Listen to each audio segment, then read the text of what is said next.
the puissant force of Landschaft, um, Landschaft, landscape.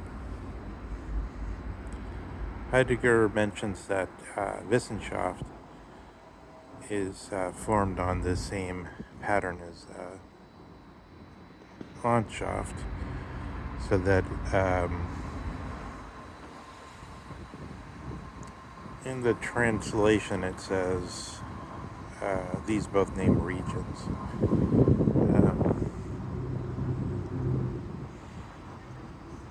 I wonder what that translates. Actually, I should check that. In the Sheehan translation of the at the beginning of the Logic and Truth book.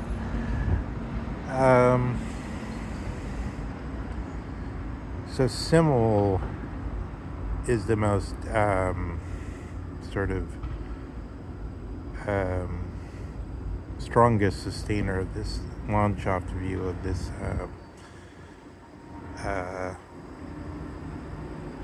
description of the philosophy of landscape as a creation of the human being in some sense.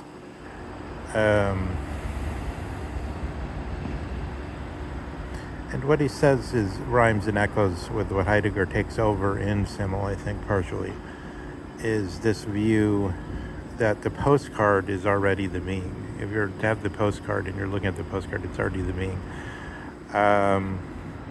Simmel, in other words, it's not a representation of a certain place, Carmel by the Bay or something. It's already the being. Just like if you have Fukuyama in an X-post beside the California cypresses, which mark the beach at Carmel, then yeah, you already have those beings. But what Simmel says that's interesting, I think, to me, in terms of like an avenue of invasion to go from sense to sensibility, as it were. The words are totally interconfused in our time, but at Jane Austen's time, sense still meant good sense, and sensibility meant something like refined sensibility. Sensible, I think. Passionate, sort of.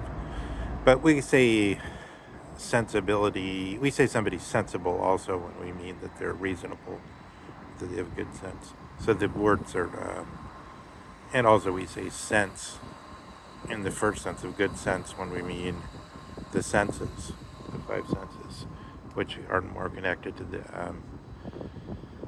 passions somehow by the philosophic tradition. But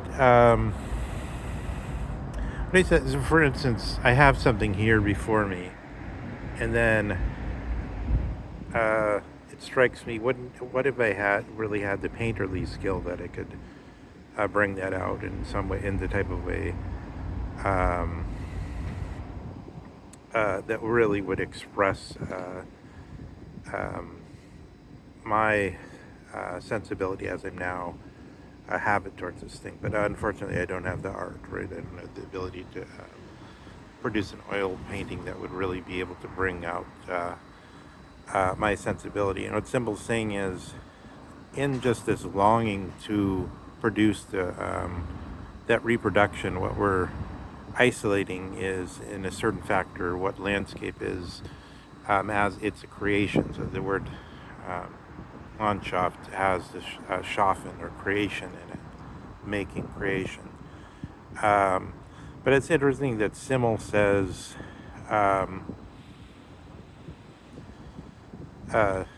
this notion of the landscape being an invention of the 18th century or the prior century, somehow being isolated by I don't know, people like Winkelmann or something. He says, no, this is actually, landscape is sort of a feature of the primitive religions. Which to me makes sense if you kind of, you see the primitive religions as something different than being like a polar bear or something that certainly doesn't have landscape, and certainly doesn't have this sort of longing to say, oh, if only I had the painterly um, power or craft, then um, yeah, then I could put down this, which is now moving me, which is the landscape itself. Of course, if you're sufficiently sort of towards the Stone Age and people, you get to a point where I think the people are more like their movement in the environment is more sure, and it's more similar to um, what we see in animals. And then I think you could kind of see the borderline of that disappearing, and something like tribal life, which is somehow different from that clan of the cave bear type life. Less tribal life becomes very complex, in fact, right? And then there's landscapes, and that because you're talking about all these early mythos, as it's called in Greek, or as it's thematized by the Greek way of citing the matter, as it were, or creating the matter, making the matter.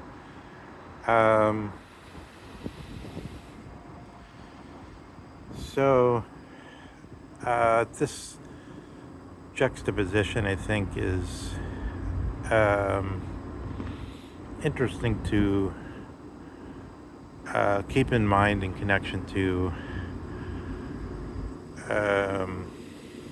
the way Heidegger is thinking about Dasein in some ways, because I think Simmel juxtaposes the formation of landscape with the formation of a concept of nature.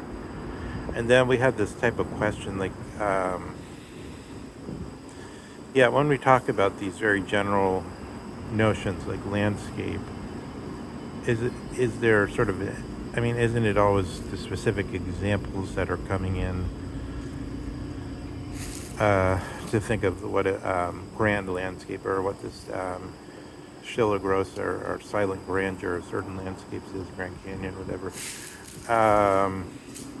Whereas other landscapes we describe as drab cityscapes or whatever. This specific historical and basic so-called passionate notions on what how to understand landscape, it's clear that wouldn't be part of the Stone Age life, because they don't, for the most part, they're moving right amidst things, like somebody is in a sporting circumstance in a sport, where you have to be right in the midst of things. Therefore, the notion of the landscape is alien to if you're totally always absorbed in that type of portaling, as it were, as though there were different ways to transpose through the basic Dasein orientations of the inks or the sorga. But to contrast that with nature or fusus as a region where Wissenschaft is happening, I don't know, this is a sort of different thing. Wissenschaft and nature are exactly the same thing. Well, let's leave it with this. Actually, two of the founders of what we're calling philosophy after the Greek word are not Greeks in the way we currently understand it. They were Greeks in the sense they were Hellenes. They were in their ethnos. They were, as it were, Greeks, Hellenes, but or Hellenic. Let's say that, maybe that's a better, more clear pronunciation. But they were from Anatolia, latest one, something like going back into the 7th century BC, the other a couple hundred years later. Um, one, Thales being laughed at for falling in um, the well, and then the other, Hippodamus, who um, was a city planner who, according to Aristotle, was the first to really punctuate the position that said, um, there's one thing that's right for the polis, for the nature, for the essence of the polis. For the polis, if it's doing what a polis should do, and that it's different from um, the limited and divided interests of any individuals. And then, according to Aristotle, this marks the beginning of political philosophy. So already before Socrates, or sort of while Socrates was, before Socrates became famous anyway. That's interesting to know the exact years of we don't know the exact years of Socrates, maybe development of his thought, because it's so superimposed into